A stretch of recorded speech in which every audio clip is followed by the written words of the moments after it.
Greetings, everyone, and welcome to the weekly live stream for the Restitutor Orbis channel. So after last week's interesting live stream concerning the underground or the underworld, which I guess I'm not really supposed to talk about, I thought I would talk about more things I'm not supposed to talk about. So we're going to do a focus on forbidden explorations here. And before we start, I'd like to extend a greeting to all Prime Explorers, regular viewers of the channel, and all others joining us. It's good to see everybody. And you notice we got our good friend Carl Sagan here. Now, what's the purpose behind the Forbidden Explorations overview? We're going to zero in on some topics that we may have had some challenges, some friction in the past talking about. And I thought now would be a great day to talk about it together and see if we could come to some conclusions about it. And Carl Sagan actually factors into our initial forbidden exploration, geographical areas. So in any event, yes, of course, you have Carl here. And I have a question for everybody before we start. Did Carl Sagan ever actually go to space? What do you think? And it's great to see everybody. And thank you for joining us. Did Carl Sagan ever go to space himself is what I'm asking. Now, yes, we know he worked extensively in space, but did he ever actually go to space? Oh, some of these comments are great right off the bat. Stabulator, no way. No, he did not go to space. You are correct. Heidi, in his own mind. Kathy, no, he never went to space. Absolutely. And what am I getting at? Am I discrediting Mr. Sagan by saying he never went to space? Absolutely not. I'm merely making a point, though, that this is someone who knew a lot about a particular area and conveyed they knew a lot. He was officially a science communicator. He was, in fact, tabbed as the first science communicator. And one thing I will give him credit on is that he was very effective at communicating. I mean, well-spoken and conveyed his thoughts in a very clear and coherent manner. He was also very to the point on some things, and other things perhaps not. But the reason I bring that up is the first portion of our explorations actually involves old Carl and some of the things that he highlights. We're also going to look at one of his particular heroes that he highlighted in Cosmos, Copernicus. So the first thing we're starting with is the geographical areas. Have we had some trouble talking about certain geographical areas? And why? Yes, Heidi. Convincing to some. Yes, true. Maybe it's just because of the simplicity, or there's also a rather simple way to get people to believe a certain way. And oftentimes that's by saying, if you don't think the way I do, you are not intelligent. And you should want to be intelligent, so you should think the way I do. Now, granted, I'm not saying Carl did this, but you can just look in the comments section on any video and you'll find no shortage of individuals attempting to do this. Not just my videos, anybody's videos. Anyways. So geographical areas, what are we really looking at here? Well, remember that when was the first map that we had that showed us all the land? Now, again, switch gears to mainstream here.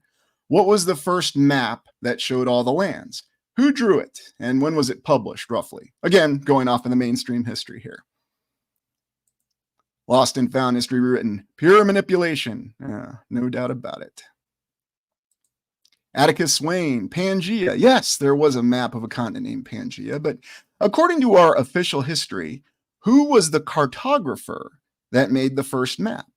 Just go ahead and think about that. That showed all the lands. Now, of course, you're not seeing it here. You're seeing one of the representations. And Heidi says, I do not know. Well, you know what, Heidi? I don't know either. I mean, I can repeat the official history, and I'm going to do that, but I don't know who actually made the first map, and I don't think anybody does, but that's my opinion. So take it for what it is. Space Fraggle, Marco Polo. Yeah, Marco Polo actually came pretty close to doing one. This is true. Well, look at this. Red November happens upon the answer, or at least the official historical answer. Yes, it's Mercator, not Urbano Monte, as many might think. And you might recall that we looked at Urbano Monte's maps. So what are we getting at here? All right, I'm going to dive right on into this. So anyways, you might recall this Mercator map of the Arctic or Arctica or whatever you want to call it. And this was highly controversial in the 1500s. Why? Because it shows actual land and the North Pole, or at least some sort of giant rock, some sort of magnetic rock. And you might recall we had a video that had some issues for some reason when we were talking about magnetic north. So don't worry, I'm not going to talk about magnetic north in this live stream. I don't want any issues. And other interesting things. And yes, I will recognize the fact that many other alternative explorers have covered this. And I remember it was John Levi who talked about pygmies, but others have talked about it quite extensively. The concept that there were lands up there, that the water flows inward on one river, it flows outward on the other river. There's all sorts of anomalies with it. There's also the odd orientation of Greenland down here and many other things. And I have featured this map in several other explorations. But what's very interesting is, of course, we are told and we are informed that this map is totally and completely inaccurate. It's incorrect. So where exactly did Mercator get this idea then in the 1500s to compose this map? I mean, was he an explorer himself, or was he going off of the data that explorers, mariners, sailors brought back to him? What are your thoughts on that? Hey, Inferno, good to see you. New West Reset, 4 lands, 1 with pygmies. Absolutely. And all sorts of concepts with the 4 lands and different symbols that might be alluding to this. Lisa Button says shows 4 corners. Yes, it does. Sky Sage, a founded map. Yes, the very quintessential founded map. And KC933 talks about how we don't really have good photos of the North Pole. I would agree with that. Jamie says, I came to him in a daydream. Yeah, that sounds about right.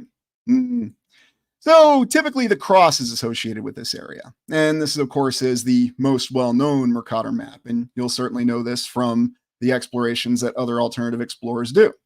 And you might recall the exploration that I ran into trouble with was talking about magnetic north and also this little thing called this line. I'm not going to say the name of the line, but it starts with an A. Don't worry, we got another line we're going to talk about. We got other lines to talk about today.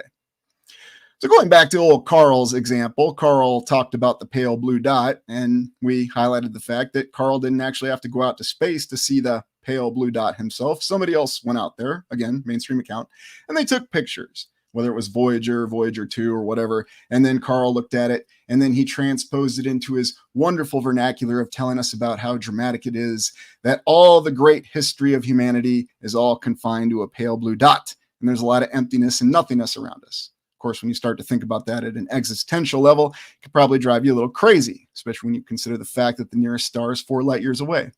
By the way, does anybody remember that experiment? Did anybody do the experiment in grade school where you actually walked all the way out in school, and then you had another kid who walked out, whatever the distance was, probably about a quarter of a mile, and they would show you how far the planets were? Does anybody remember doing that, or was that just me, wherever I was? Perfectly Imperfect, thank you for that. Yes, please hit a like and support the channel. I appreciate that.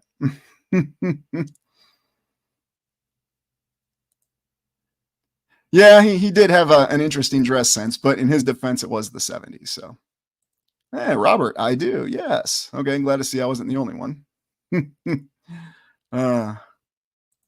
Sky Sage, we had a solarium. Yep, observatories, many different ways to do it. KC933, we hug trees. Yeah, I think I remember doing that too. And a couple others. And I remember at the end of it, so they were talking about, okay, so this is how far Pluto is. You got the kid that's about a mile away. And then the teacher tells you, and you know how far Alpha Centauri, the nearest star, is? Well, it's quite a ways. It's in the Atlantic Ocean. And I remember trying to think about that distance and how far that really was. So in any event, oh, Sean, thanks for joining us. He's happy to catch a live stream. So anyways, I highlight that because, again, Carl was not actually in space, but he knew all about space. So we're going to talk about somebody else who knew all about stuff. Now, does anybody know what this line is called? Now, yes, it's up on top of the picture, Badarillion, but have you ever seen this line before? And yes, before those of you who know exactly what the shape of the land is get in a tizzy fit or get emotional, this line actually applies to all different models. But does anybody know what this line is called? And have you ever seen it before?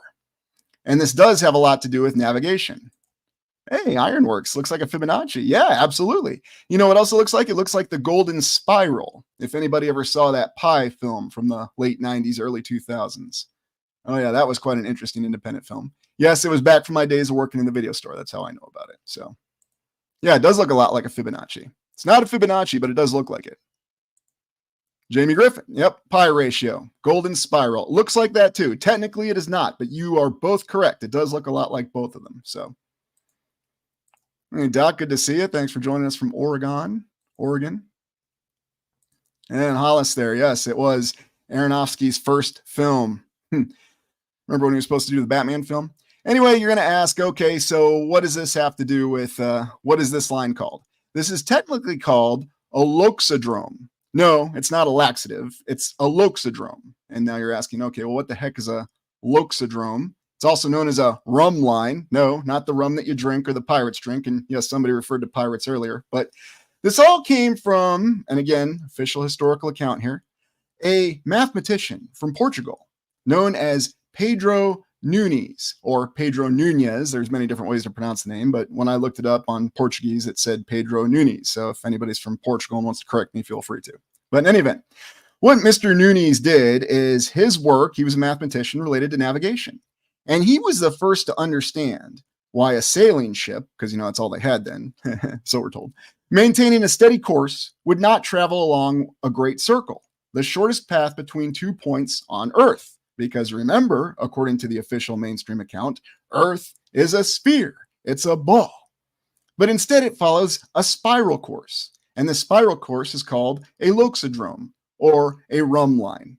And what these are is they maintain a fixed angle with the meridians. In other words, loxodromic curves are directly related to the construction of the Nunes connection, also called navigator connection. So in his treatise defending the sea chart, Nunes argued that a nautical chart should have its parallels in meridians shown as straight lines.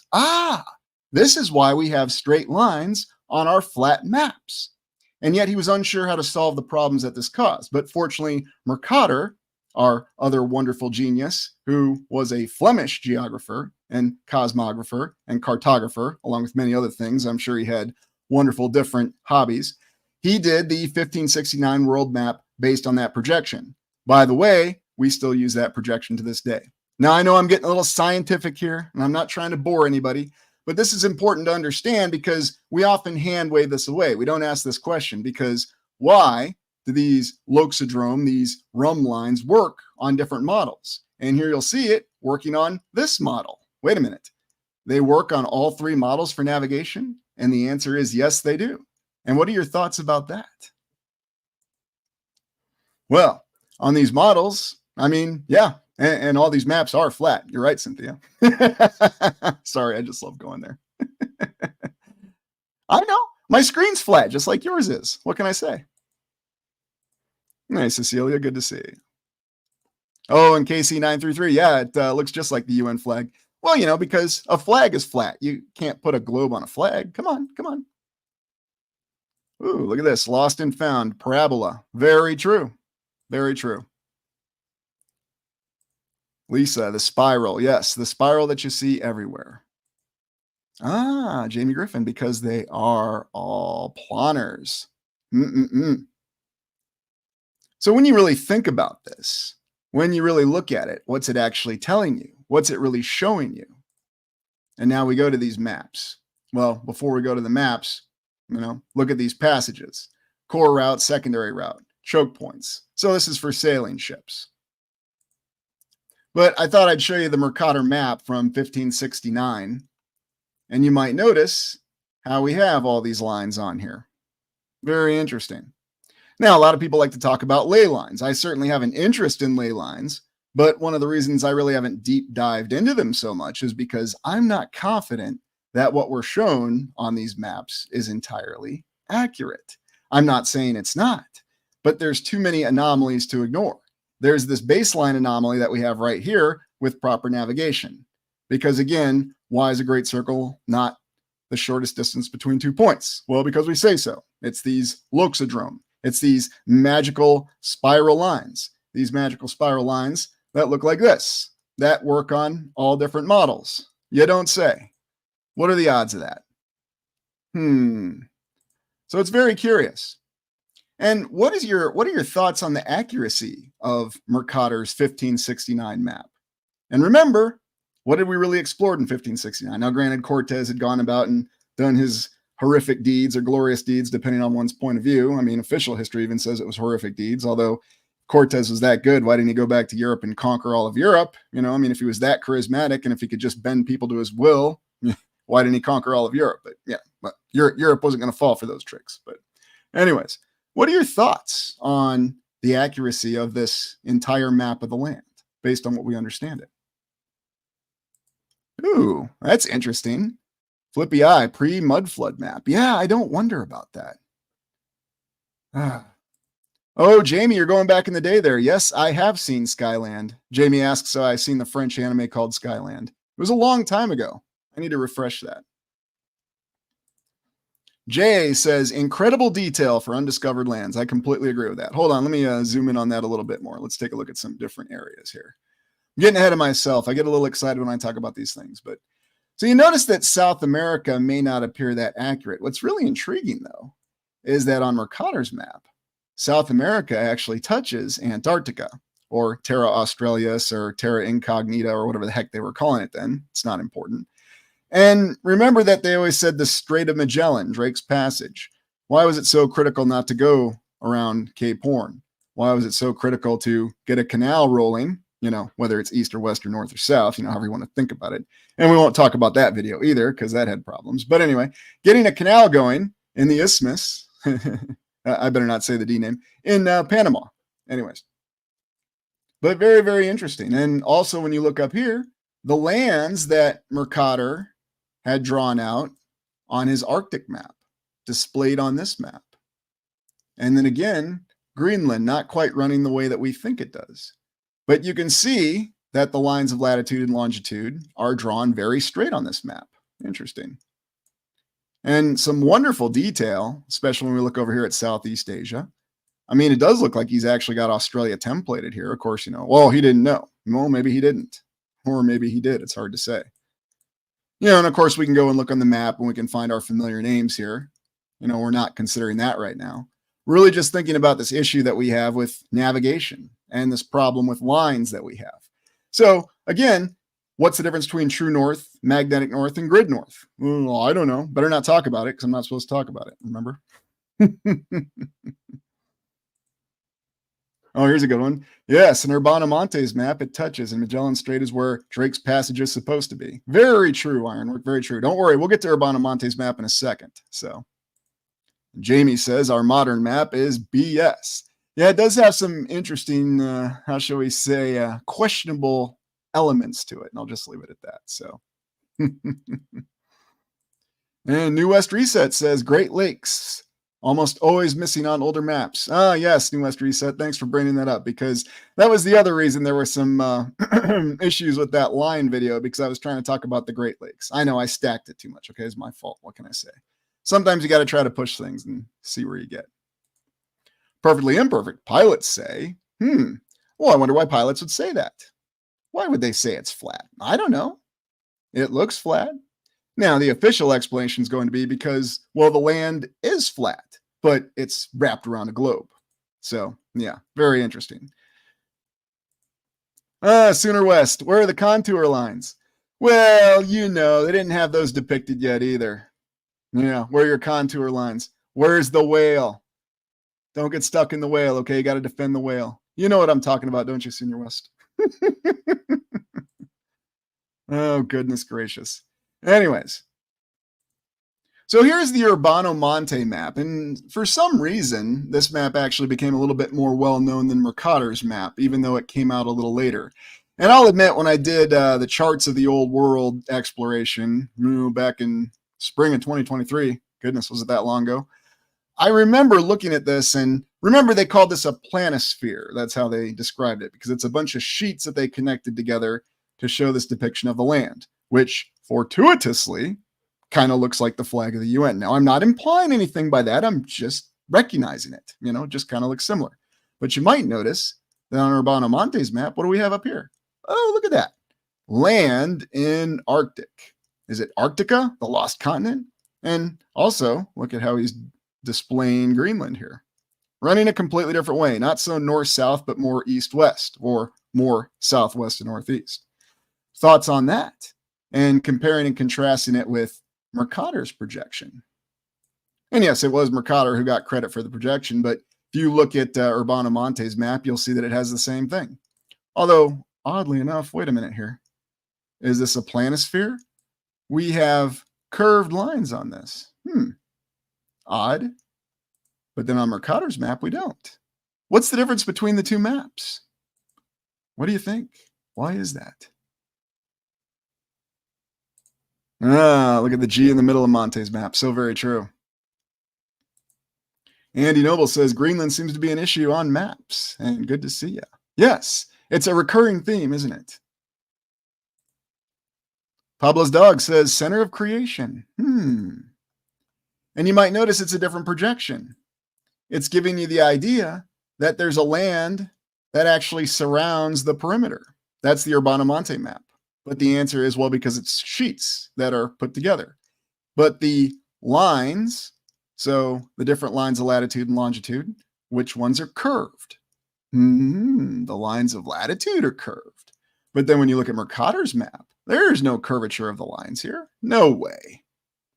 But Urbanamonte's map, that's right. Your latitude is curved. Latitude measuring how far north or south you are. And one of the challenges that Mr. Nunes was trying to figure out was how to do accurate navigation, because for some reason, even following a straight course and holding a straight course, these sailors found that their navigation wasn't working so well.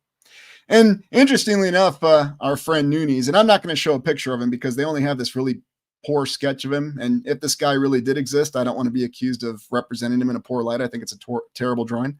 But he actually had the temerity to question Copernicus's calculations for the heliocentric model. Yes. Now, Carl Sagan doesn't mention that in Cosmos. He doesn't mention that Copernicus needed mathematical corrections. Well, it's because Tycho Brahe had the observations. Anyway, not to get off track on that.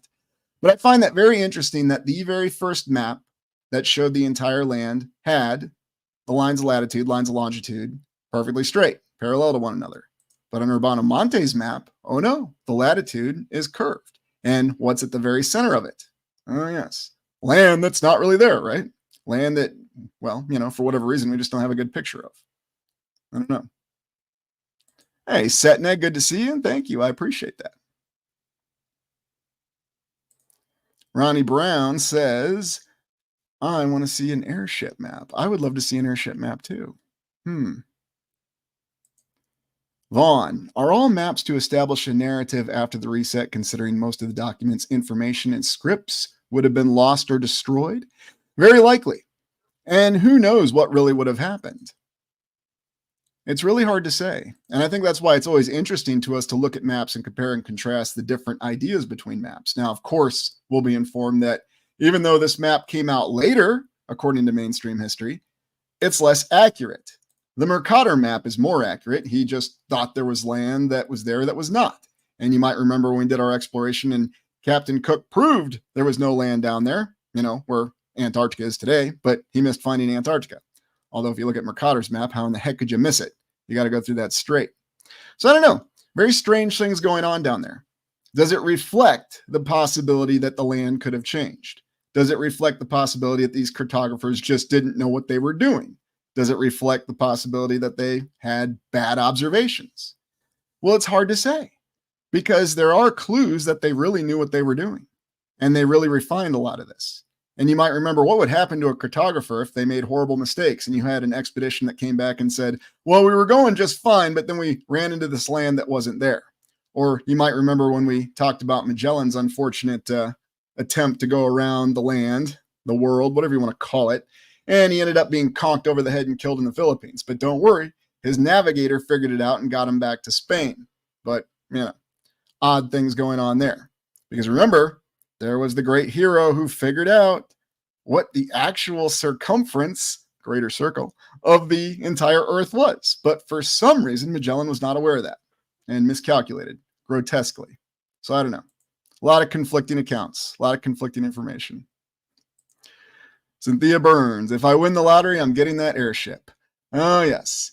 And Cynthia, I'm running into some challenges finding some good aerospace engineers these days. I don't know why. We won't talk about Boeing. We don't need to talk about current events, not today. So anyway. Robert, think maps copied from much older documents from previous resets. I think that would make more sense than anything else. And that's why you see a lot of inconsistency between the maps.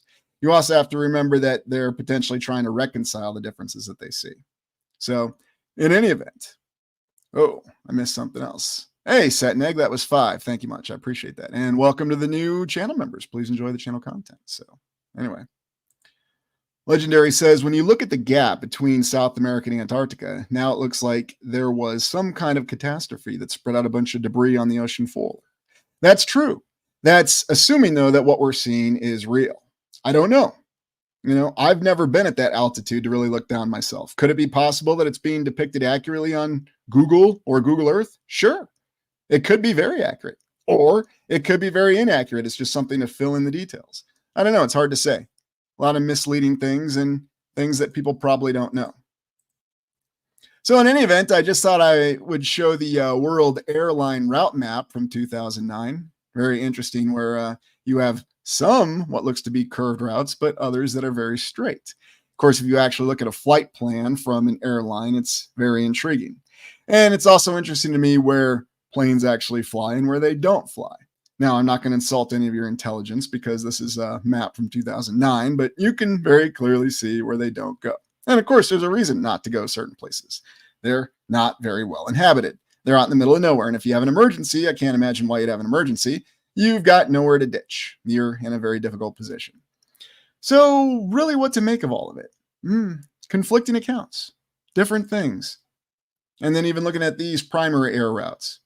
And, think about recent events. And no, I'm not going to mention specific flights, and I'm not going to mention specific areas, that have been debunked by certain skeptoids, who we won't mention today, but, skeptoids that'll tell you that there's no conspiracies, there's only conspiracy theories, but whenever bad things happen to them, Brian, then it's a bona fide conspiracy, because it's a big company that you're going against. But anyway, we don't need to talk about him. But think about that. And by all means, look into the air routes, look into the corridors and the shipping lanes, and try to understand those discrepancies, because really, whatever the shape of the land actually is, and we do have conflicting accounts. And I think it was Brother Adam Baum, who told me, well, maybe it's a giant planetarium for all we know. Yeah, it's really hard to take anything off the table. When you go all the way back to this original problem of the loxodrome, or proper navigation. Why does this happen? Why does it just happen to conveniently work on all the models? Very intriguing. And again, it works on this model just fine. It works on both maps. It works on Mercator's map, and it works on Monte's map. What? How is that possible? Oh, hold on, Ironworks. I'm sorry I missed that. Let me get that up there. And thank you for that. I really appreciate that. Did a series on it, and it appears Monte hand drew the map. Japan is also said to be around 3 times the size of Italy. Very interesting work by Monte, isn't it? Thank you. I appreciate that. And Sheepdog, thank you for those 5 memberships, and welcome to the new members. So, yeah, so many wonderful comparisons. I'm going to have to take a look at your work, Ironwork, but appreciate you sharing that. Many, many interesting things with the Urbano Monte map and the Mercator map. So, anyways. Yep. And I also, if you go back to Charts of the Old World, I know the one you're talking about. It's the, what is it? The Rumbly connection? I always forget. Yep. And by all means, work with it. Go back and watch those explorations. They're good ones. So thank you for that. Anyways, legendary. All this information contrary to what we're taught really hurts my brain. Thank you for making that comment. You know why? Do you think that this is designed to hurt your brain? Do you think that this is designed to be difficult to understand? That mathematicians couldn't figure this out? By the way, the reason I talked about Carl not ever going into space, did Mr. Nunes, our mathematician that figured this out, did he ever actually sail and try to navigate? Jamie, where did all out barrier plants come from? Good questions all around. Yes, KC933 confuse us on purpose. And that's the very intention behind it. Hey, Lori, good to see you. Lisa, yes, this place is a mess. Time to get out and move on. Maybe so. Maybe so. Spirited on. They want us confused and fighting each other over the truth. Truer words could not have been spoken. And because nobody really cares. At the end of the day, the people that say that and push these things, they don't really care what the truth is. They just want us to embrace the truth, and you're absolutely right. And not just look at it from an objective perspective.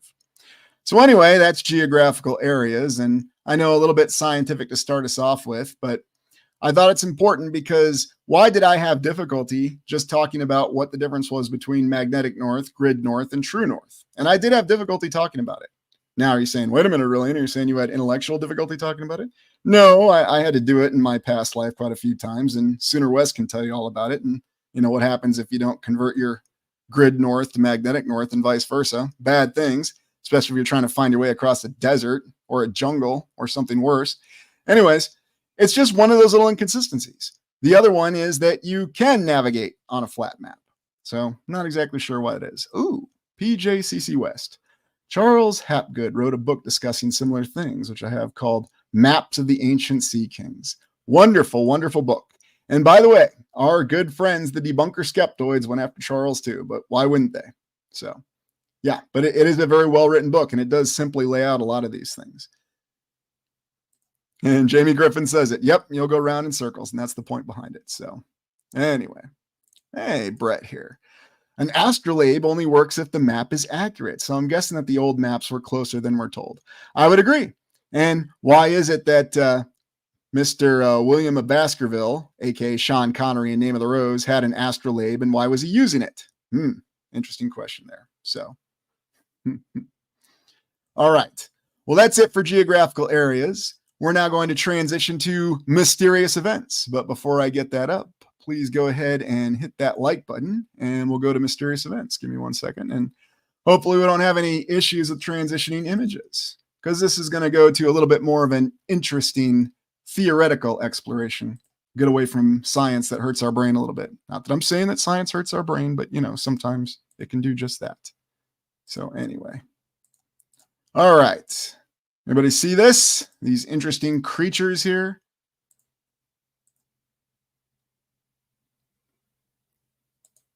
Lisa, what is happening in your house, your neighborhood, in your town? That's what's true. Very true. Okay, thank you for that, Kathy. Does anybody know what these creatures are?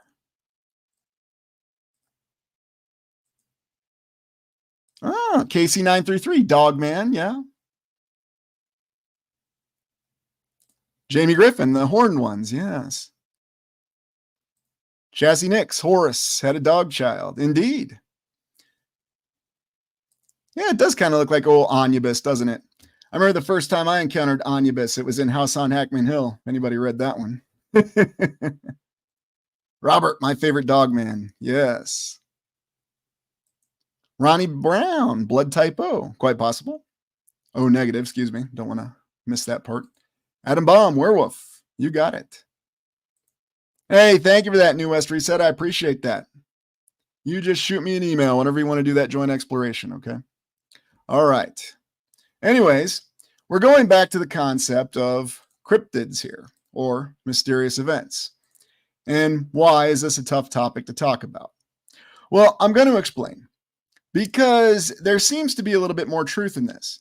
Does anybody remember the account of the dog-headed and cat-headed people from the legend of the Battle of Ventry, the Irish legend? They appear prominently. They actually appear a lot more prominently than we like to believe. And what do we have here? We have a multitude of interesting creatures that seem somewhat human, but somewhat not. Does anybody know what this creature here is called, next to the canine-headed man, or whatever you want to call it, the wolf man?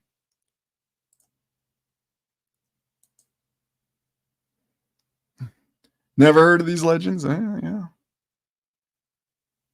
There you go. Yes, blimmies. You got it. Cryptids are from the island of Dr. Moreau. And not that one with Marlon Brando either, right, Sky Sage? Albie Belt, Mr. Potato Head. Yeah, I mean, you got some interesting ones in there, don't you? Shannon, Humpty Dumpty. Yeah, I mean, we got all of them here, don't we? Anyway, so what exactly are these creatures? Are these real creatures? Or are these just the product of the wild imagination of the explorers at that time, from the Middle Ages or the medieval times, depending on what we want to call them today?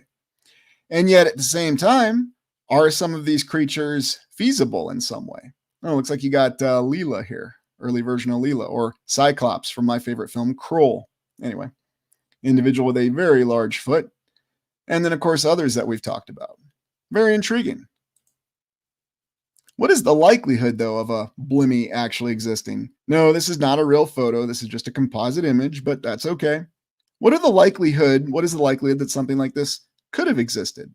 Is it possible, or is it just simply the product of the imagination? What are your thoughts? Space Fraggle, Rel, yes.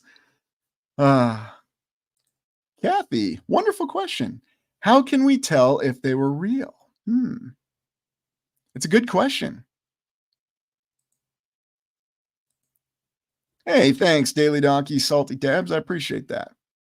And welcome. Thanks for joining us. Possible. Oh, look at that. Sky Sage going back there to the homunculus. I know I'm mispronouncing it. That's all right. Can't take all the credit. And Atticus Wayne, yeah, sighting of the Kentucky Goblins. True. There have been numerous sightings. But maybe, Kathy, the best way I can answer your question is you have to see it yourself. And maybe that's the most reasonable way to proceed. I have not seen anything like this. But is that to say that it's not out there? No. Hollis, high radiation field. Interesting. Some other form of alchemy, or what we're told is radiation. Jamie, in Lemuria, the Titans made the variforms. Oh, that's true. That's very true. Oh, legendary in the movie Total Recall. Yes, Quado. They say he's psychic. Of course, watch the one with Arnold. That's what we're talking about there. Tracy Lynn, parasitic twin. That's possible too. And Zeus Play. Atlanteans supposedly experimented with splicing genes and destroyed themselves soon after. Very, very true. And that's exactly what the account says. Now, whether you want to call it a myth or a legend, that's exactly what they say happened. And in fact, if it's, some form of advanced gene splicing, some form of alchemy, or as I like to say, alchemical process that's gone awry, yes, those are all possibilities on the table. Why weren't there other species or humanoid? Who knows? Maybe there were. Maybe there's other differences that we don't know. And then Hollis here, Annihilation, the film that seemed like a truth drop on Vapor Canopy. Yeah, that is a fascinating one, isn't it? You're talking about the one with Jennifer Jason Leigh, right? I think that's the one you're talking about. Dwayne, looks like me having an allergic reaction to a bee sting. Oh yeah, no doubt about it. Me too. Ooh, Sky Sage, trolls. Yeah, that's another possibility. So, anyways. Now, there's all kinds of accounts of individuals, previous civilizations, whether you want to call them the Middle Age kingdoms or whatever, encountering blimmies. And there's numerous bits of artwork that show very intriguing encounters. Now, are these just legends that they transposed, or is this somebody really recording this? And again, Kathy's right. Unless you actually see this yourself, you don't know. But you have hints, you have clues that there could have been encounters, very strange encounters. And indeed, they're depicted ad nauseum on the older maps. And when I say ad nauseum, they seem to come up all the time. Of course, we got other very unique and intriguing creatures there. So, KC933, were trolls giant or tiny? Good question. I don't know. And Polly, notice they are always depicted as savages. I think they're symbolical images, that these are thoughtless or brainless people. Partially, yes, but there's other depictions that go against that, so. Oh, New West Reset, Gossamer from the Bugs Bunny cartoons. Oh, yeah, he's all hair. That's a good one. I haven't seen that in a while, so.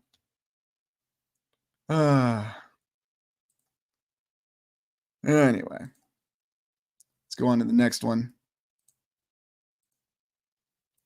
Now, this is probably one of the more interesting images that I've seen. Now, granted, yes, it's just a drawing. It's a drawing of a blimmy, but you almost get a little bit of a different impression of what kind of world it might have been operating in here. So again, just an artistic work, but very intriguing to me because oftentimes it's limited. So it does lend to the possibility that there were actual encounters. Ooh, Sky Sage, Neanderthals. That's an interesting consideration too. Yes, remember the film The 13th Warrior? Yeah, I know it wasn't exactly the best. It went through development hell, but it did allude to that and what could be going on there. Vaughn, maybe depictions justify wiping out the hordes of barbarians, as they love to call them. Oh, yes. And there's always plenty of that to be done. So, how are you allowed to let these questions out? I'm still hung up on the maps. How am I allowed indeed? Well, I don't know. I guess you could say I'm in with the powers that be, or I'm going to be crucified here before too long. I guess we'll just have to find out. But on and on I go. Atom bomb. Give him a horse and he's a headless horseman. Actually, you might be onto something there, huh? See Christopher Walken doing that one. I bet he could do it. Oh, are those some unicorns in the background? Let's take a look, Chris. Let's take a closer look here. Yeah, I don't know. Is it one of those special statues? I mean, those are definitely unicorns. Very interesting. Like our plague column that we have. Go anywhere in Europe and find a plague column because I guess we need to celebrate death for some reason. I mean, for some reason, I'm almost getting some wizard vibes from that 1970s movie. The one Mark Hamill voiced in before he became famous as a voice performer. And then before he became famous for drinking purple milk. Less said about that, the better. But yeah, hard to say. Yeah, I agree, William. It does look like unicorns. LB, Neanderthals were super strong. Yes, that is one of the accounts stated by them. Alex, good question here. Can you genetically engineer a person without a neck? I don't know. Although, if we look at what the alchemical accounts were, they could do a lot of different things. So, hard to say. Yeah, KC933. Carousel does look like a carousel, doesn't it? So, thanks, Isabella. Yes, wizards. You're right. You're right. It is wizards. It's been a while, okay?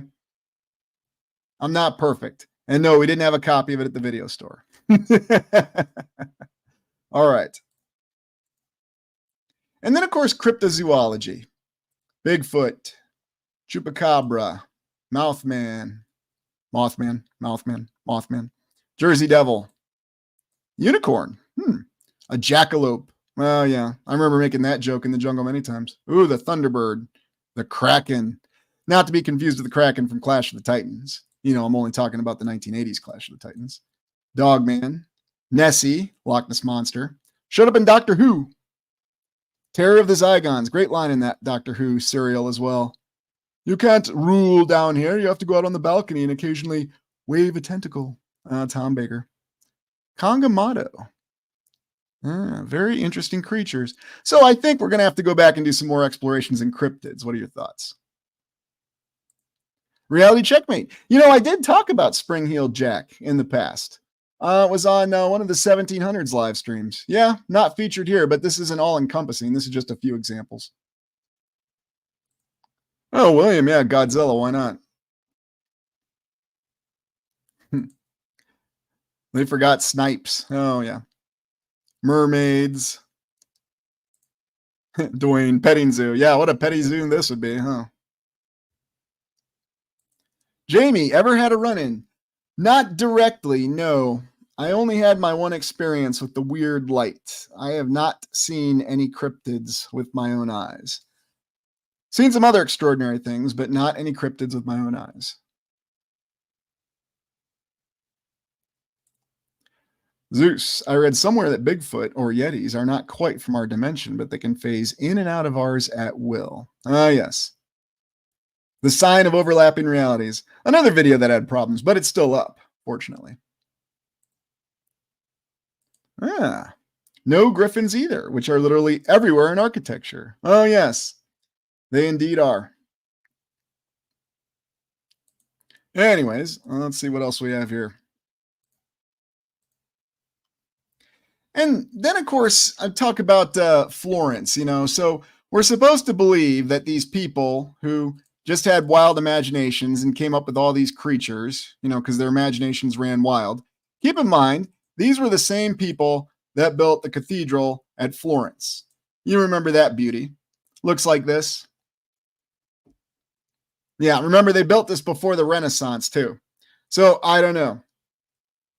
1100 to 1400. Come on. Yeah, they could build this, but then they also had wild imaginations. They saw blimmies everywhere they went. Oh, yes, they could depict a forced perspective on the floor, but they saw blimmies. Sure. And then some other rather interesting creatures. Because these drawings are contemporaneous with when they were building that cathedral. So what are your thoughts about that? There's some interesting ones here.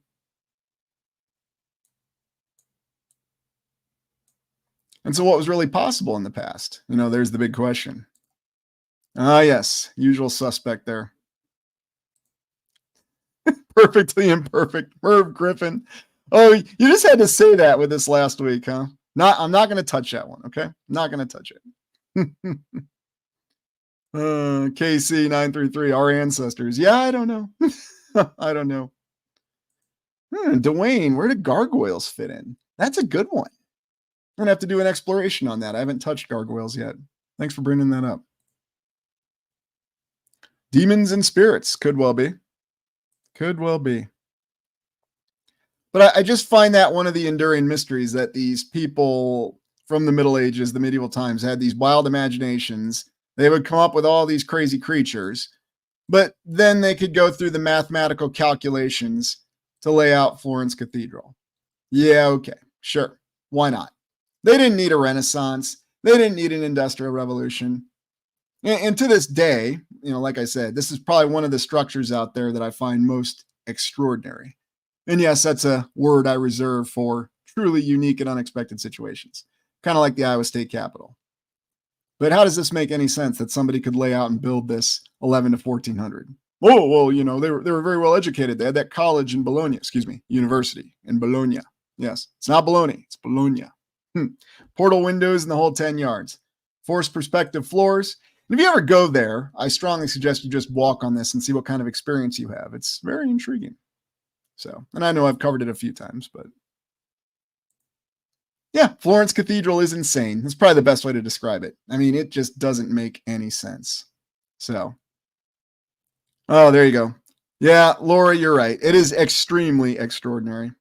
My adjectives aren't doing it justice. So, anyways. But I think that comes down to cryptids, imagination, and everything else. You have to reconcile the fact that these people that were informed, let their imaginations run wild, were superstitious, had an average lifespan of 28 years. Now, of course, yeah, you throw in death at birth and all those other issues. Who knows for sure? Who in the heck was taking a census all the time during the bubonic plague? I don't know. And some areas were hit worse than others. They were able to construct this building that nobody could come close to constructing today. And of course, the reason will be given because, there were master craftsmen everywhere hanging out on every corner and there were infinite resources. And logistics, don't even ask. Nobody ever talks about the master logistician, do they? Because they don't need to. The materials were just hanging there. All they had to do was build it like Legos, right? It was that simple. Okay, that's enough of that. Ooh, what do we got here? Hang on, Zeus. Let me get back to that comment. This is why burning the libraries of the past is very convenient. Yeah, I'm not going to call him that term, but I know who you're referring to. That do the resets. Yes. And it's one of the ways that manipulation is played into. Theatricality and deception. Remove the information. Absolutely right. No hide, Tuscany, my dream place to visit, but after realizing the mud flood, I'd rather stay at home. Tuscany is gorgeous if you have the means. But you can find gorgeous places wherever. United States, Australia, Africa, Europe, Asia, Russia, China, they're all over the place. All right, let me get caught up here. And Andy Noble, some say the cathedrals are power stations. That's a very, very easy point to make. I mean, they probably serve multiple purposes for all we know. So, Vaughn, yeah, Alexander did his best to save it. It's what we're informed. Great library there. So, anyway. Okay, so that's it for mysterious events. I figured we would go on a little bit of a break here. Oh, thanks for that, New West Reset. I appreciate that. And welcome to the new members. All right, so we're going to take a quick break here. And don't worry, I'll play the Monty Python music. And before we go on break, just be sure you hit that like button and support the channel. Wonderful chat, by the way. And no, I'm sorry if I don't get to all your comments. It's just me, myself, and I here that's going on this. But I will go back and I will reread them because there's a lot of gold in a lot of the comments. That's why I like doing live streams, because of what you share. You help me improve my understanding, and hopefully I help you improve your understanding. So hit that like button. We're going on intermission, and we'll go to our next topic. Monty Python music to follow.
All right, we are back, and now we are transitioning to questioning official accounts. So I'll just give everybody a second to get back.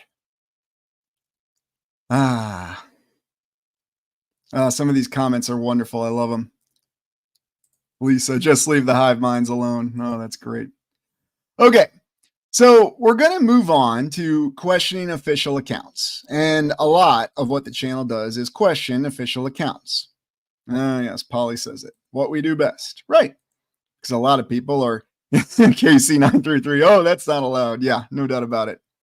Anyways, so why is it important to question official accounts? Because there's a lot of discrepancies with official accounts. Now, does that mean that anything is happening? Does that mean there's a conspiracy or some sort of concerted effort to make things happen? No, it does not mean that. It might just mean that there is a mistake or there's something else going on. So we'll start by looking at this account of John Erickson.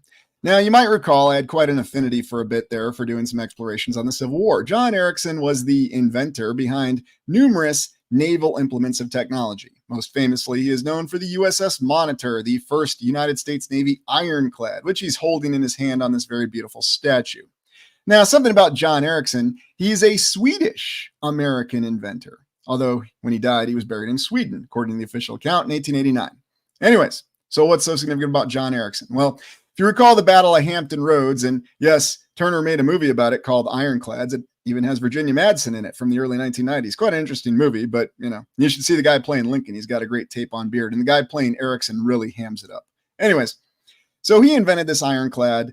It was for the Civil War naval battle because the Confederates had built their ironclad, the CSS Virginia. They raised the USS Merrimack. You know the story. There was the duel in Hampton Roads, and the Monitor had stopped the Merrimack, dueled to a draw, or the Virginia, I should say.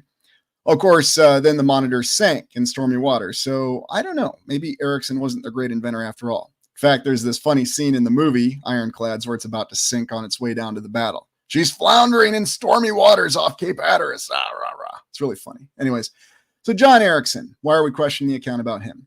Well, he apparently invented quite a few things. He invented things for the Germans, or, at least what we would think of as the Germans today. A little bit of a different identity back then. Steam engines, the USS Princeton, the screw propeller, the cannons. I mean, the guy could do it all. Another one of those wonderful polymaths, if you will. But oddly enough, this is the monument they built to him in the 1920s, a good 30 years after he died. What exactly does this monument have to do with a guy who had naval innovations from the U.S. Civil War? I mean, is this supposed to be John Erickson after he pumped it up and, got his hair back and everything? I mean, what's this supposed to represent? And why do we always have these on these statues? I mean, this is the official John Erickson Memorial, and it says labor.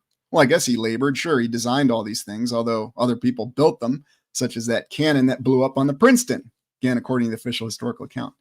But why do we always come across this with these monuments, these memorials that don't seem to make sense? What are your thoughts on this?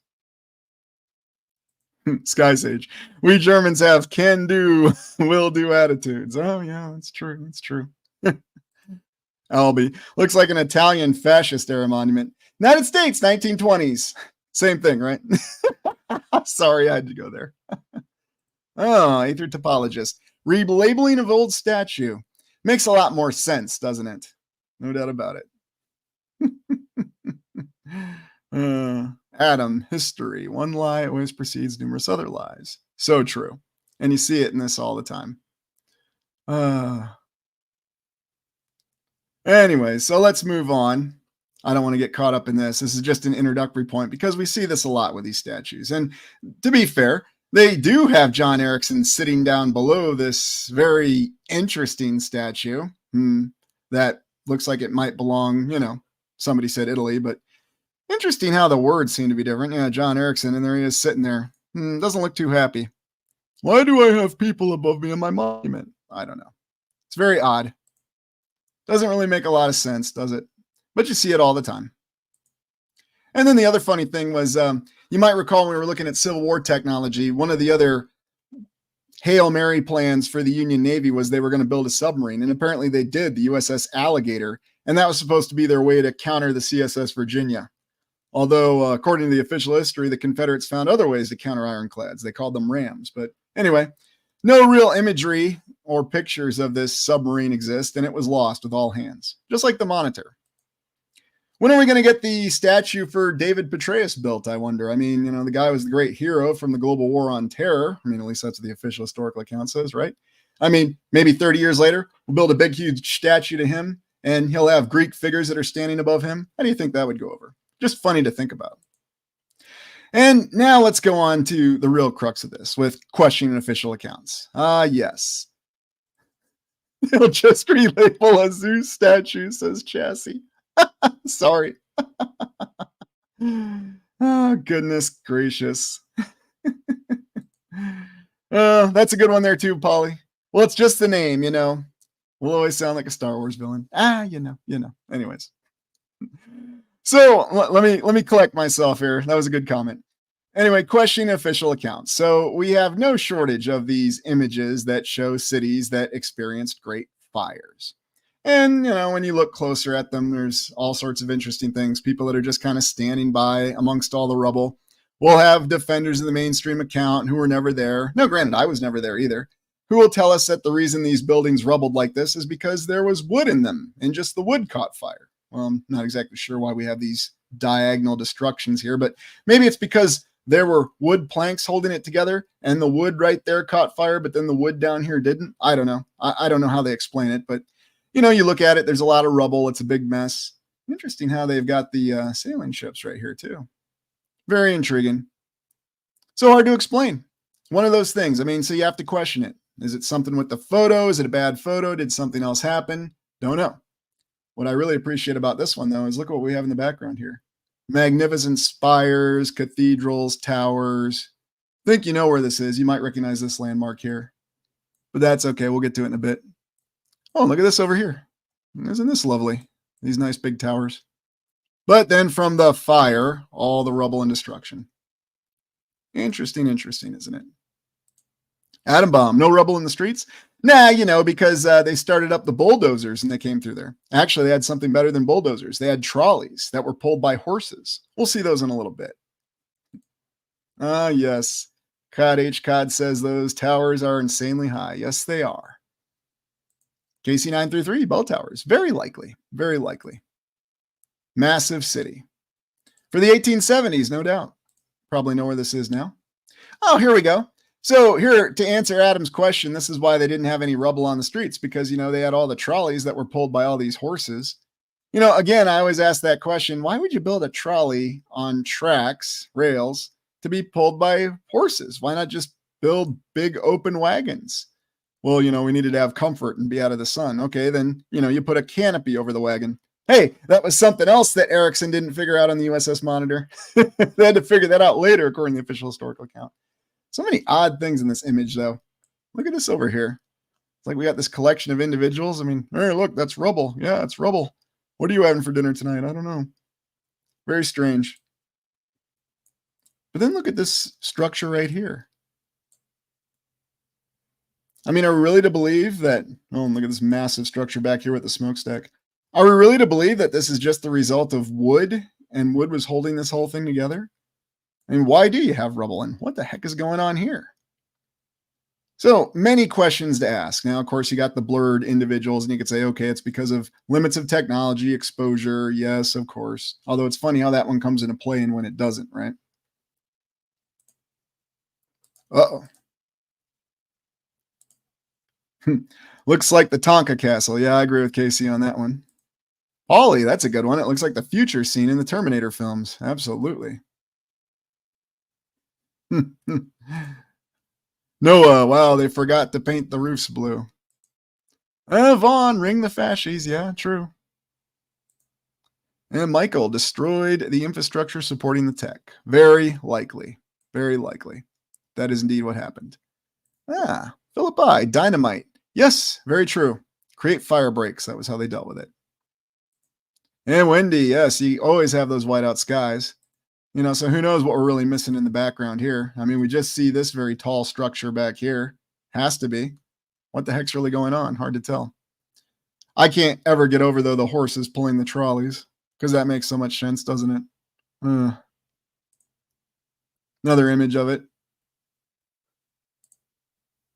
And then this one. Hmm.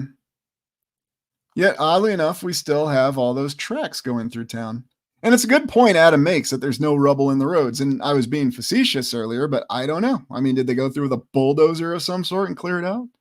I mean, it looks like we got a lot of brick here. So where's the wood in these structures?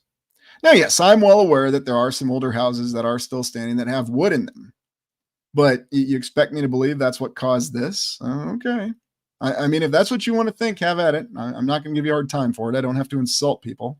I can just question things. So many poles up here, too. I mean, look at the structure back here. And, there's many accounts of this fire. I think everybody knows what city we're looking at now, don't we? Andy looks exactly like London during the Blitz. Yes, and many other World War II cities later. Cities that we can't mention, and we won't. Ah.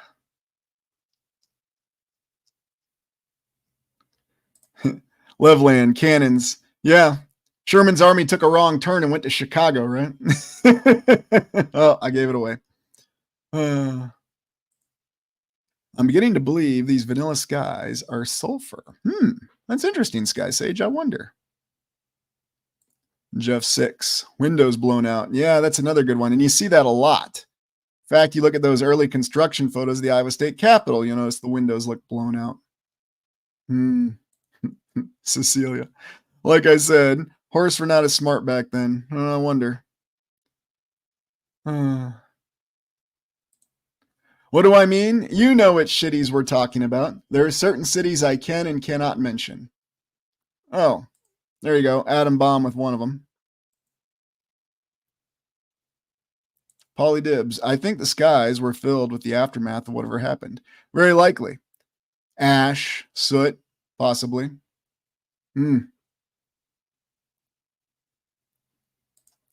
Hey, Hollis, thanks for the heads up on that. I'll see if I can make it. Anyways. And then you get some other images like this that just cause you to question more. I mean, again, it's just all rubble. So let's be generous here and say that there was wood in all these buildings. Then what happens to wood when it burns? Oh, it just disappears, right? There's no remnants of it. Yeah, right. Last time I burned wood, that's what happened. I don't know. I mean, these are the things that you really need to question because what really did happen here? Of course, we'll be told, yes, it was a great fire and it was terrible. All right. But some of these other images that you get, I mean, it really paints a much greater picture of destruction. Although, are there problems with some of these photos? What to make of them? Is someone trying to obfuscate or confuse the account, just like with the maps?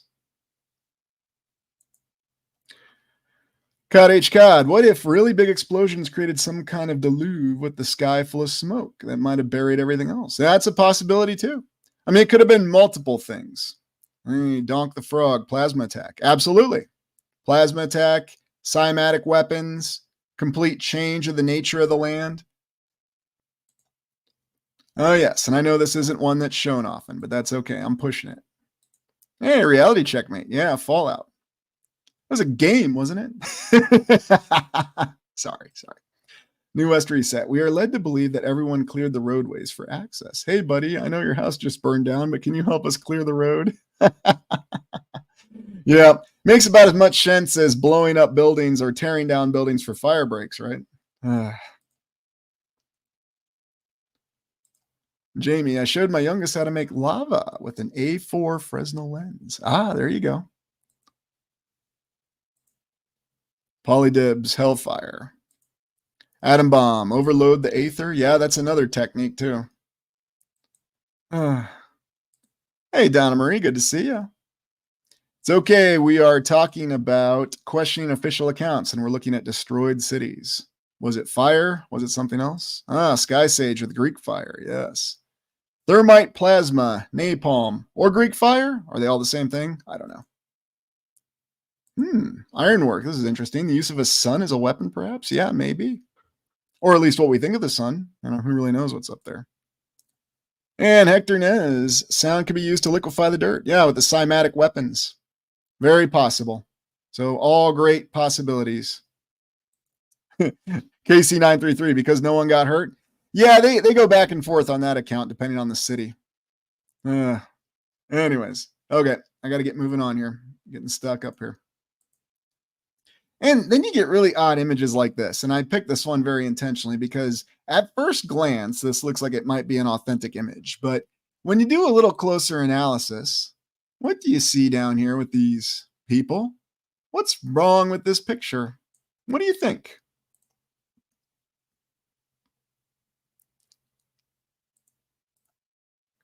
Yeah, dudes back then, no doubt about it. Jeff 6, Cosmic Blast. Does anybody see any issue? Oh, there you go, Kathy. Yeah, looks like some wonderful animation, some wonderful drawings of people. Yeah, my bailiwick zone, it is pandemonium. So is someone drawing it to fill in the picture? Oh, yeah, don't go against your initial inclinations. You are correct. That's exactly what we're looking at. Ah, yes, Jamie. I missed that Australian term there. Dodgy. Reminds me of a military officer I knew. We called him Dodger 6. No, he was not Australian. He was American. Ah, Tia Roberta. Composite. Absolutely. You are correct. Drawings with a real image. And why would somebody do that? Chassis says it. Could have been added later. Very likely was.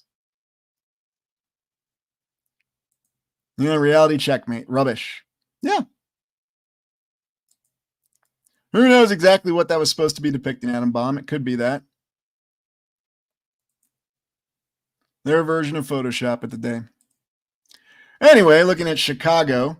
Yes, from that cow that kicked over the lamp or the meteorite or whatever the heck really happened. Who knows? This was the district that was burnt, which when you look at it, there was a lot of area that wasn't burnt right off of Lake Michigan. Very strange. Where is Jackson Park and why is Jackson Park significant? What would happen at Jackson Park in the 1890s? It's okay, we're not talking about it here, but so they've got that. And then look at this. Destruction of Chicago by fire, October 1871, and then of course they go through and detail it. But at the end here, and also a great number of lives. Well, 300. I guess that was a great number of lives. You'd expect more. So I guess this is the aerial view, bird's eye view of Chicago on fire. Somebody got up in a blimp or a balloon and drew this. I don't know. Very interesting. Quite an extreme conflagration. What the heck is this over here? But, it's just a drawing. Oh, another one of these circular buildings. Hey, look, it's fireproof. It's not burning. Wonder why. Yet it gives you the impression so much more the city's on fire as opposed to that map, doesn't it? Very odd. But again, just drawings, just maps. It doesn't prove anything, but it does cause questions to be asked. Exactly, Albie. It's not a pick. Don't know.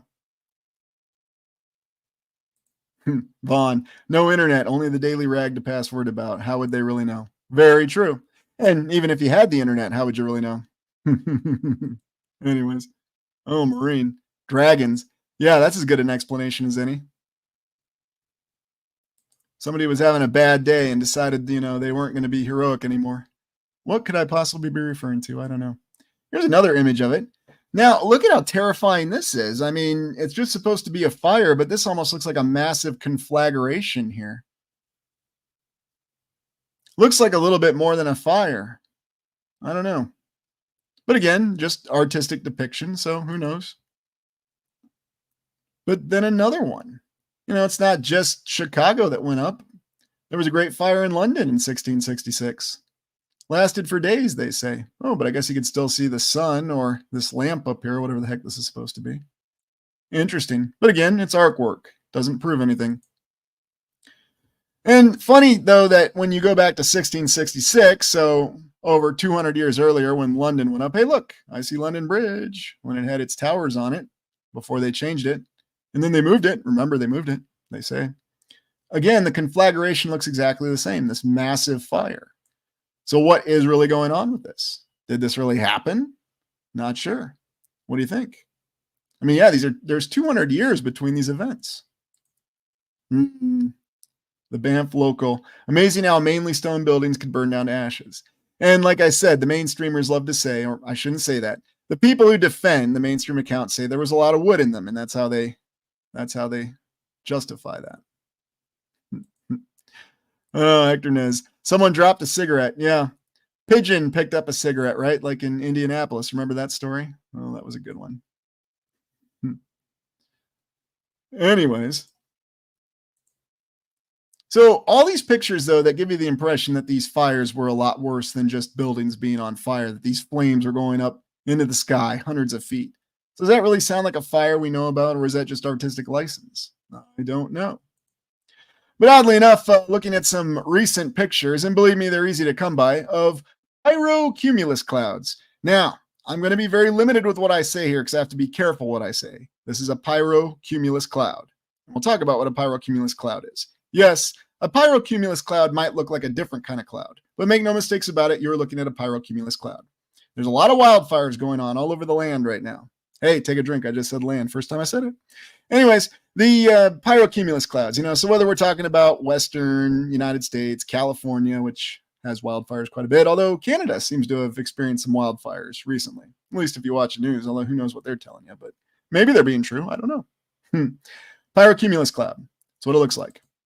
And another image of a pyrocumulus cloud. So wildfires kicking up all this smoke, and they have a very peculiar shape to them.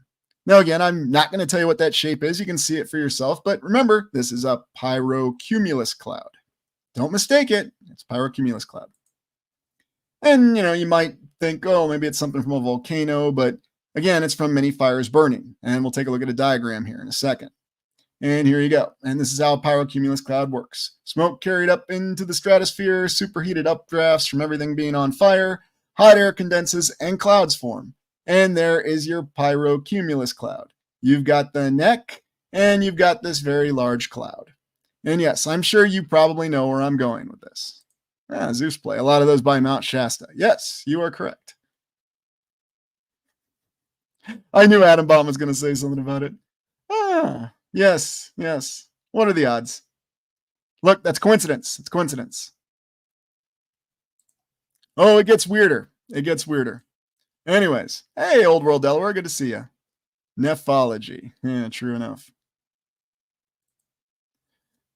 Cecilia Crocker. We had many fires here in Canada. All the history in my mind.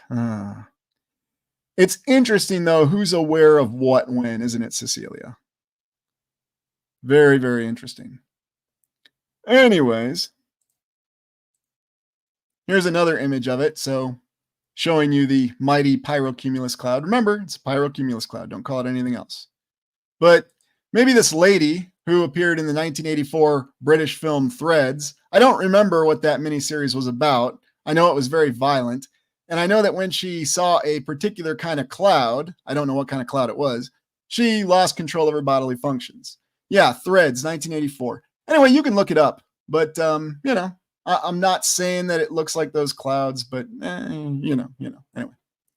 Now, we're going to switch gears here a little bit. Enough with pyrocumulus clouds. This is the Davis County Courthouse in Bloomfield, Iowa. Yes, Aurelian's going back to Iowa. Why the heck are you going back to Iowa? Well, Bloomfield is a town of less than 2,000 people. Davis County is a county of less than about 15,000 people. And if official population figures are to be believed, which they're questionable at best, this county has never had a lot of people in it. This town has never had more than 2,000 people in it. Yet somehow they were able to build a magnificent courthouse. And we'll look at the plaque here in a second.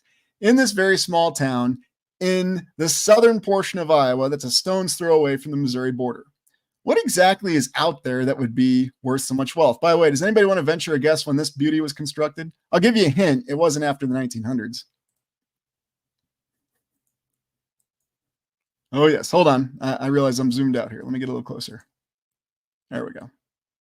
You can really see this beauty for all it is. Yeah, courthouse. Oh, yeah, and don't miss the really nice statue on top. Very interesting statue, too. Not exactly what I'd think of as a justice statue.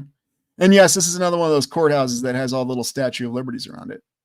Hey, look at that. New West Reset. You're not far off there. 1871, Alex, 1870. Yeah, right decade. 1870s. 1877. There is a super huge building. Well, it's more of the scale size. It's the rural old world, as I like to call it. You might remember I did a little exploration with Old World Exploration on that. But yeah, Bloomfield, Iowa. So it's way away from any of the rivers. It's far away from Des Moines. It's nowhere close to the population centers in the state. It's isolated. No other way to put it. Very isolated. Small area. Beautiful little town, but courthouse.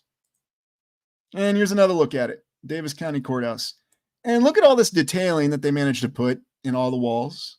And of course, your little window pediment, window dressing, whatever you want to call it. I mean, look at some of the detailing in this. A courthouse.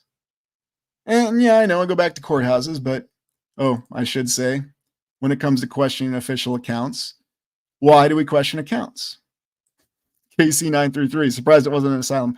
Don't worry, KC, we're getting there. We're getting there. Zeus play, lucky judge. Yeah, it wasn't that judge that kept track of shoebox records in that other Iowa county we talked about earlier. Oh, goodness. Now, you might be surprised to know, what do we got here? Cod H. Cod. What if Victorian period was a Renaissance period, but that was depicted through computers? That could be. Jamie Griffin, highly skilled pilgrims. Yeah, how else are you going to talk about it? So, anyways. Atticus Wayne, when you have the power, you're going to flaunt it somehow. True. It's just a question of what kind of power you have. So, the interior of this structure has clearly been gutted. There's nothing great to look at in the interior, but the exterior is very impressive. It's also amazing that the structure stands. And yes, of course, it doesn't have the ivy in the clock. Why the heck would it? And like with many other old world structures, by the way, 1877, they were building this at the exact same time they were building the Iowa State Capitol in Des Moines. Just something to be aware of.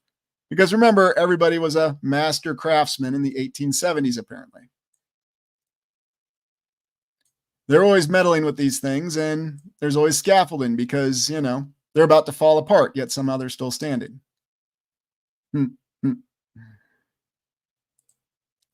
This building is more sculpture than building, says Spirited On. I agree with that. So, yeah, I'm hoping they don't vandalize it. But as Sky Sage says, I think it's just the old scaffolding. So, anyways, it's still going. But here it is, the plaque in front of it. 1877, Davis County Courthouse, built in 1877. You might recall that in 1877, there was this thing called the Panic of 1873 going on. Yes, it hit the United States, and it was considered the Great Depression before the Great Depression. So, of course, in Iowa, after the Civil War, while they were building the Iowa State Capitol, they had $45,000 to throw into this, and that's how they built it. And let me see here. My little inflation calculator tells me that's $1.35 million today. So for $1.35 million today, they built this incredible beauty in the 1870s. So yeah, money is whatever they tell us. And of course, inflation is something to question. But they talk about how wonderful it was and added to the National Register of Historical Places, as always, in the 1970s, because when else would it be? By the way, so $1.3 million, if we convert, could build you this today. Do you really think we could build this for $1.3 million today? Just asking. Let's just say you had to round out $2 million. If you went down to Bloomfield, Iowa, could you build a structure just like this if you had $2 million? Oh, heck, let's go for $5 million. $5 million. What do you think? Loveland. No, I agree. Brian. Yeah, it's a bargain. All right. Yeah. Try finding a contractor who would do it. And remember, this isn't one of these large gargantuan buildings here. This isn't the Iowa State Capitol. This isn't the Florence Cathedral. This is a relatively modest in size courthouse in the middle of Iowa. Well, actually in southern Iowa, not in the middle of Iowa. So, yeah, 20 million. Wonderful comment there, CFH90. Why don't we look and see what around 20 million does buy you today? So, Adam. Yeah, it wouldn't even cover the cost of materials. Well, that's true. 100 million, 100 billion, 100 trillion. Yeah, I really wonder. Why Iowa, Heidi asks. Well, you can find them all over the place. This one just stood out to me because I've driven through southern Iowa and, there's just not a lot there. I didn't expect to see this little doozy. Anyway, so what does 20 million buy you today? Or 17 million? It'll buy you this lovely mansion in Los Angeles. This beauty cost 17.6 million to build. Ah, yes. Doesn't that just compare to that lovely courthouse that was built for $1 million, $1.3 million? Doesn't that just make total sense? Yeah, 17 million could build you this today. I know it's postmodern, and I know I'm not saying this is ugly or anything. I'm just rather surprised. 17 times, and this is what you can build. Now, yes, I know you could say it's California. There's all kinds of additional costs in California. True. But are there really that many additional costs? That's right. Well, yes, that's true too. Park, where did the stone come from? Wonderful question. Probably the exact same place as the stone for the Iowa State Capitol and every other courthouse they built in that period came from. It was limestone, it was sandstone. Answer, I don't know. And let's not forget all the marble they have in the Iowa State Capitol, 29 different types of marble. So, yeah, okay. Anyway, I think that's enough of this lovely building here. So I'm going to pull it off. And we're going to transition to our last topic. And our last topic is going to be most dramatic reset evidence. And so while I'm pulling that up, just go ahead and please hit that like button. It's great to see everybody here. And let me get our dramatic reset evidence up. And that's our last topic for the evening. Okay, let me make sure I get zoomed in here, share screen. Glad we're not having any issues this week. It makes this a lot easier. Okay, can everybody see this? The Sutrobaz. Ah, yes.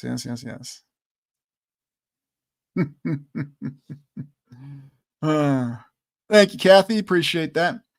So we are looking at the Wisconsin State Hospital for the Insane. Oh, and let me make sure I transition. So we're looking at the most dramatic reset evidence. Now, you might recall I did an exploration called Reset Compounds. I've always found it very interesting that every single asylum, and remember, we're not just talking about the asylums on the Kirkbride plan, you know, the big plan to take care of the problem with mental health that they had in the United States in the 1800s and around the land too. But we're also talking about the soldier asylums, the orphanages that they also called asylums. So this is the Wisconsin State Hospital for the Insane in Mendota. There's also an account that they built this on top of Native American burial grounds. I'm not kidding. There's an account that they did. I don't know. I wasn't there. Interesting with the windows, huh? Now I know what you're going to say. Okay, Aurelian, this is just a drawing. Whoop-de-ding. Well, actually, we do have a picture of it. Yes, domes, because if an asylum needs anything, it's multiple floors and domes, because that makes sense. And, oh yeah, look at this with the windows. And very odd with the terrain. I mean, this is Wisconsin. We're by Madison, state capital. Thoughts on this building? Hamburglar, the Iowa courthouses, insane asylums, municipal buildings are nuts. They turned all the asylums into literally fancy, you-know-what prisons. So true.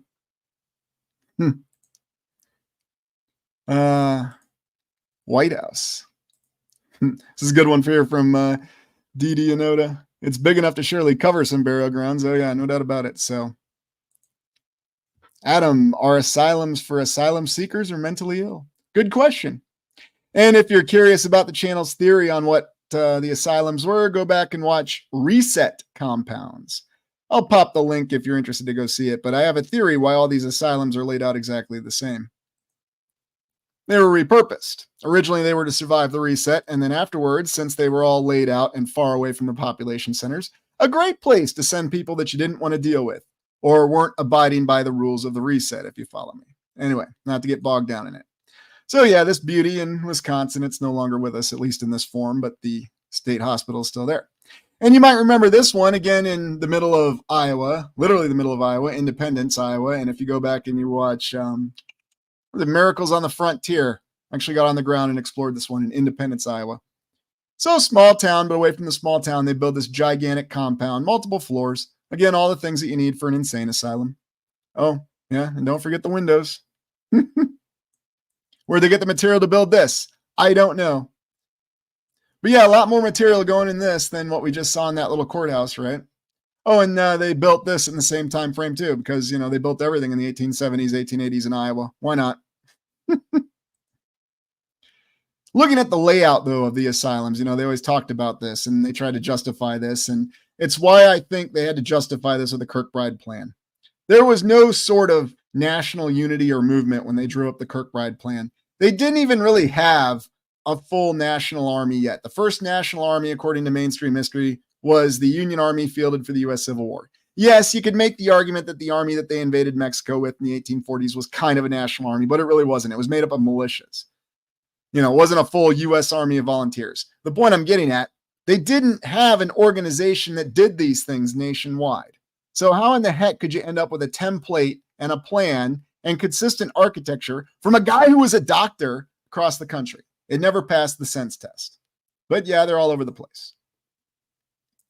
Oh, there you go, Atticus Wayne. Yeah, the tuberculosis hospital on Roosevelt Island. Too many examples to name. Look up any asylum from the 1800s and you'll see it. Beyond any shadow of a doubt, you will see it.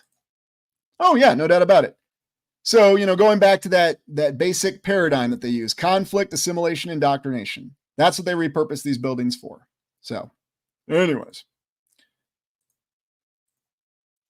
And, many have been torn down. Many have been repurposed yet again.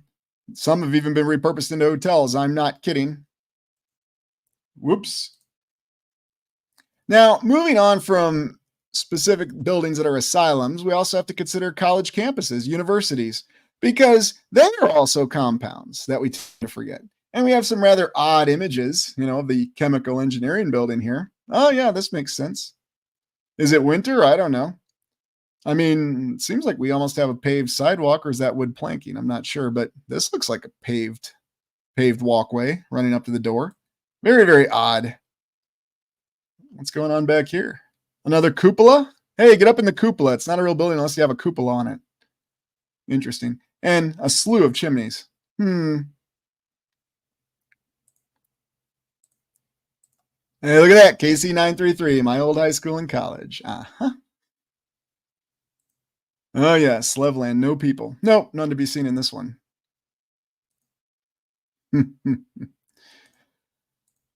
Now, this is Ames, Iowa. And this is intriguing because this is early 1900s. We're actually looking up Welsh Street in Ames, Iowa. Now, the ground that we're looking on is where Iowa State University is established. In fact, if you follow this road back up off the image, you'll end up going past this building called the Memorial Union. Very interesting, though. A lot of dirt roads, but we've got this bridge. So what do you need a nice bridge like this for? A lot of inconsistencies with this one. And it looks like we even have paved sidewalks here, although I can't be sure. I mean, they might be wooden plankways, but what exactly is going on? Ames is really weird because it's where Iowa State University is located now. That's not why it's weird, though. It's primarily weird because the way it appears and how the town developed. Hey, look at this. Nice columns here. And some structure here in the background, back up on the hill. So another interesting image from the 1900s, and I know college campuses are kind of, off limits for explorers. So what are you going to do? And then, here's still in Ames, Iowa. And what do we got here? Steam-powered trolley? Or is that just a smokestack in the background? It's a smokestack in the background, I would say. It looks like it's electric-powered. But, hey, the horsies are no longer pulling the trolleys in the 1900s. How about that? So you got a little rudimentary car here. But very interesting. These early images, they give you the impression there was something else going on. And that's one of those little details you notice, ironwork, dirt, bridge, and sidewalks. But yeah. Power lines. Oh, yeah. Albie. And for whatever reason, it is a mystery state because it gets overlooked a lot. But, it's not just Iowa, Wisconsin, Minnesota, Missouri, Illinois.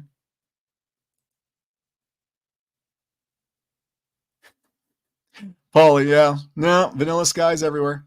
Photography limitations, Polly. It was photography limitations, okay? Just tell yourself that. Johnny, I believe the temperature was temperate all year because buildings have no insulation. That's an interesting thought. I wonder. Horse in front, smokestacks for the wood fire to heat the trolley. That's a good one. Hey, Tony, good to see you. Thanks for joining us. Yeah, I know. I'm with you. No overexposure. Couple more images here. Oh, yeah. Here we go. Isn't this a good one? Completely mud-covered streets. Now, this is what you'd expect to see if you had a bunch of horses going, because, yeah, horses do this a lot. But what's going on here with the walkway? Very strange. Conflicting in a lot of ways. And you really see it here. So the rubble was cleared in Chicago, but the roads weren't clear of mud. Not sure what to make of it. 1907. Looks like we went back in time almost. I don't know. And then, of course, this is the interior of that Mendota Hospital in Wisconsin. Some of these interiors, you get a hint, though, that there was more to these structures. And, of course, you look at these people and you have to wonder why they're there, because you might go back in the 1800s and see that there was all kinds of reasons. Basically, if you didn't like someone, you could have them sent to the asylum. I'm not kidding. Wish I were.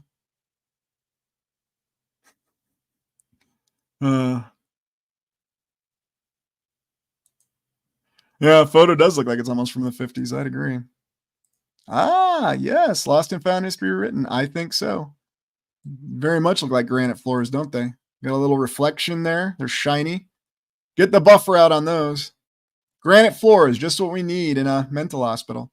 I mean, look at how well we build our buildings today, especially for care for the elderly, right? Yeah, right. No granite floors to be found there. Oh, and while we're at it, they also had spiral staircases, because that's the other thing you need when you're dealing with people that have mental issues, right?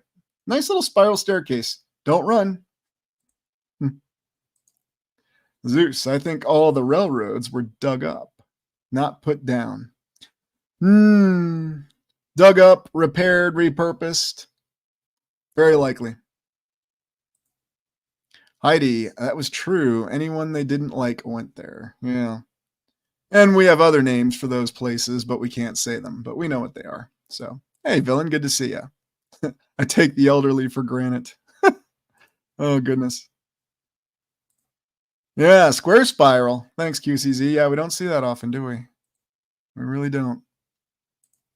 Yeah, Adam, long way to fall. Not the place to do your struggle there, is it? And this is the Ames Depot. So another one of these wonderful rail stations, again in the early 1900s, back in Ames, Iowa. Look at that. Look how well built up the brick is there. Because, your depots need to be built out. I believe this depot is still standing. There's a really nice restaurant you can go there called Cornbread. Not cornbread, cornbread. Yes, but the depot's still there. Not much else is. And again, hinting at something else going on.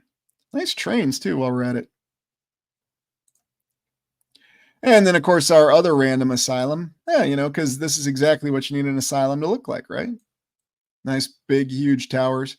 I'm not going to say it looks like the Terror Tower at a certain resort, but it kind of looks like the Terror Tower, doesn't it? PJCZ West, all aboard. Yeah, no doubt about it. Lost and Found History Written, wooden planks on the left side. Yeah, I'd agree. Of course, it's a castle. Where else are you going to put people who are mentally ill? They need to have a castle. Nobody can get in and nobody can get out. And Jamie says creepy. Absolutely. And I think there's a reason this has a creepy connotation. And it's not just because we think it looks creepy. There's something in our minds that gives this as a creepy, well, there you go. Hogwarts vibes in QCZ, Castlevania. And yeah, they will call it Gothic or Second Empire style or something like that. So, yep. Just what you need for an asylum. Maybe this is what I'd see Arkham looking like in the Batman series. I don't know. And we jump from that to the mighty Hormel packing plant in Austin, Minnesota. So we're still in the Midwest. This is the original one. And it's hard to find good photos of the original one. They tore it down. I think it was 1980. And oddly enough, the Hormel meatpacking plant, which is also known for its various pork products, they had a big strike there in the mid-1980s. And supposedly it was overpay, but it was also over safety conditions. So they destroyed the original plant, nice smokestack, and you can see it has a little bit more of an advanced entryway to it, and replaced it with the current modern plant there. And apparently one of the other reasons for the strike was because the modern plant was not as safe as the old one. I mean, you can look that up. I've talked to some individuals that worked for Hormel back in the day, and they have confirmed that. So I'm not sure, but very interesting. So, yeah, I mean, what else was infrastructure left over from the reset? Could these plants have been? I don't know. Alex, I eat Hormel every day.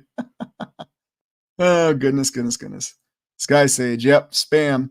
And that's the nickname for Austin, Minnesota, Spam Town. And they've got a nice museum there, too.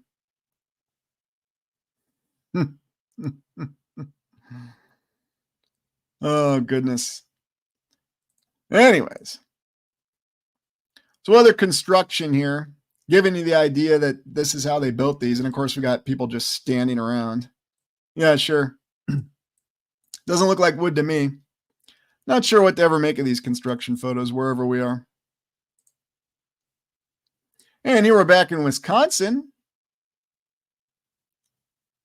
And look at this, a nice little lovely dome over here, because, you know, that's what you need. And multiple power lines. And we got a little trolley over here. And another dome over here. Not exactly sure when this photo is from. I'm going to think early 1900s, but who knows for sure. And you can look up this town in Wisconsin and verify that its population, I don't know if you could say justifies something like this. What do you think? Lots of columns. Yeah, I know, Officer Donut. I probably bit off a little bit more, but, you know, there was a lot to cover. Some of the best reset evidence. I mean, it's all right in front of us. And a lot of these structures, they still stand. You can verify this.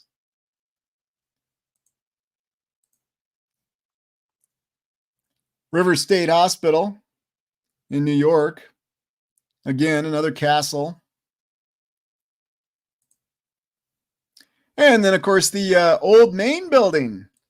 Yes, every university needs its old main building. And I like how it just seems to be sitting out on the grass here. And there's Morrill Hall to the right, named after the Morrill Act. That enabled the land grant universities. This is the original old main building of Iowa State University. It burned down in a fire. It actually had 2 fires. It burned down. But they've replaced it with an even more incredible, beautiful building called Curtis Hall, if memory serves. But yes, you go to these universities and some of them still have their old main buildings. Iowa State University is not one of them. And I know I'm rifling through a lot of this, but you get the idea behind what this all adds up to. Oh, and this is the house that was built in Austin, Minnesota for George Hormel, the original owner, founder, CEO of Hormel, however you want to say it. Apparently, they brought these columns in from Italy in the 1870s. Yeah, no joke. Because I guess it was just easy to transport columns in the 1870s. Yeah, sure, why not? Another one of those little anomalies that they have.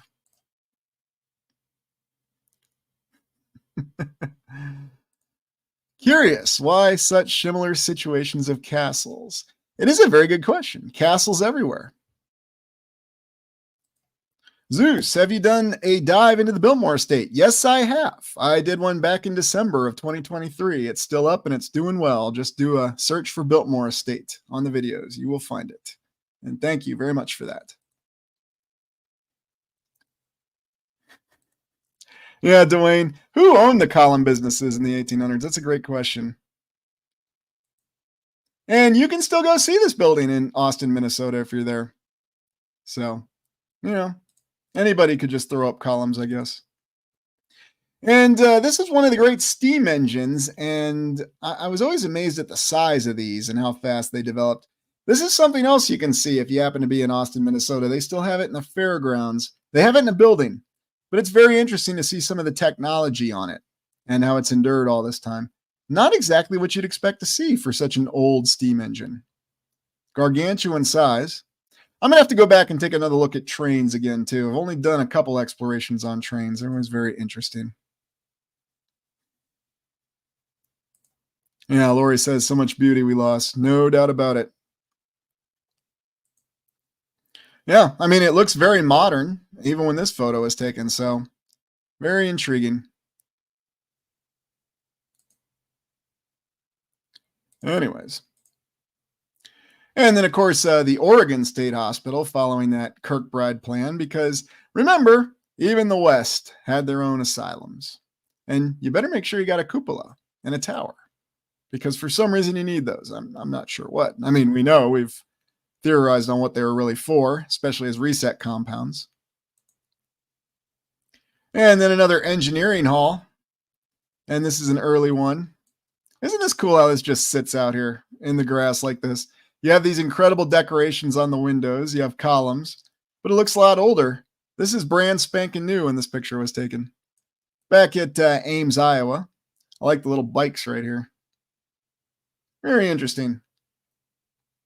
And no, the agricultural background of Iowa State University doesn't look anything like this now. But hard to say what's really going on, isn't it? Yeah, how much of them are really underground? Good question, Vaughn. Hold on, Polly. Most universities were probably asylums, right? Reset compounds or some sort of compound. I think that's what they originally started as, and then they were repurposed.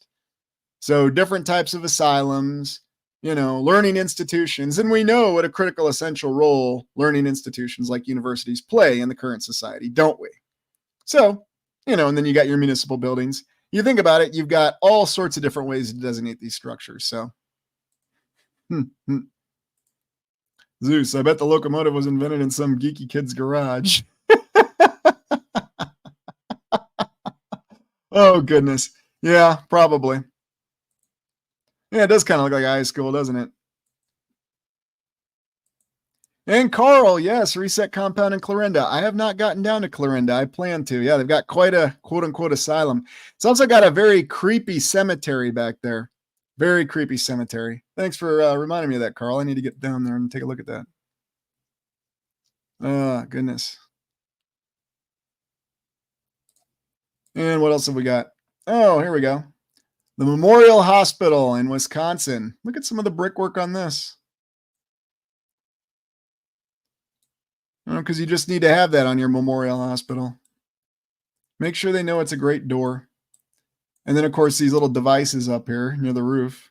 Because we just had all kinds of time, I guess, back then. Oh, I love the double entry stairway, too. Again, right up to the grass. Something disturbing about it in a way, isn't it? Anyway, that is the last image we have of dramatic reset evidence. So he was studying calculus and had to start completely over again. Yeah, probably Dallas. Jamie, in memory of whom? Good question. New West Reset. Easy access for sick and wounded stairs. That's right. And don't forget, people who have been designated as being mentally ill by society. You need lots of stairs, you need lots of floors, and you need big pointy towers. And don't forget the domes. It's not just for democracy, it's for mental health. Oh, goodness. Yeah, that's right, Polly, that inconspicuous basement floor. All right, well, that's all we had. I hope everyone enjoyed the exploration. And before you depart, please be sure to hit that like button. So we are back, and we're going to be picking up with channel member explorations this week and our full schedule of regular explorations because, once again, I am moving full steam ahead. So thank you, everybody, for joining us. I will go back and I will take a look at all your comments because you have wonderful comments. Sooner West, thank you very much for that. I appreciate it. And I hope you enjoyed this exploration. And I'm thinking maybe for the live streams, we'll look to combine topics like this a little bit more. I was a little concerned about this one. I thought maybe we were getting a little too intellectual. Maybe I shouldn't say it that way. A little too technical. There we go.